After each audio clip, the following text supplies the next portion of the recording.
Yeah, Scrubbers Damien does minor repairs to leathers, in fact major repairs sometimes, and he's repaired me boots. I had an incident at Cartagena and the boot got ripped open right away from there and was completely US damaged. So what did you do? How did you get around it, Damien? Well, the boot really was a write-off, but basically we backed it with a particular leather cement that suits this type of leather, and then ran stitches, one right down the centre seam there, then one either side, one down the right, and then two down the blue where the actual rip was.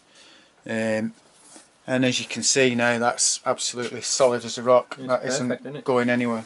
Not going anywhere they were at all. otherwise, weren't they? Yeah, they were going in the bin, as you said. The bugger about it was I've not had these long either.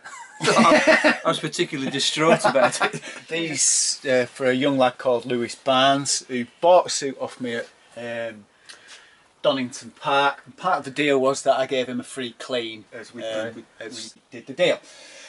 He promptly went out in his race and threw his bike down the road. So these came to me absolutely goose. They were really only good for the bin. And his dad asked me, because Lewis loves the leathers, whether they could be repaired and recoloured. Yeah. So it's not a brilliant colour match, but we've saved, So yeah, it's a good spare suit if nothing else. Yeah, it's all gone down here, round here, all across here, across there, down the hump, bust all the seams here, seams there, where you can see we've recoloured this area as well. But it looked damn sight better than it was. Yeah. Perfectly good to pass scrutineering. Right. It was bust all the way down the leg, all down here.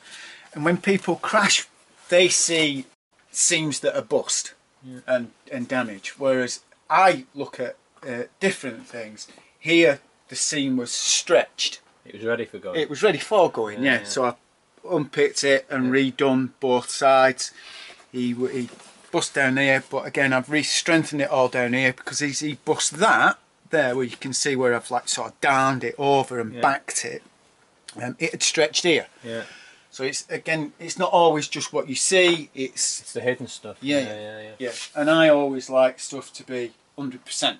I don't want somebody flinging down going to tarmac surfing down Craner curves at 130 mile an hour in something I've repaired. I want to sleep properly and know it's done properly, like I do with your kit.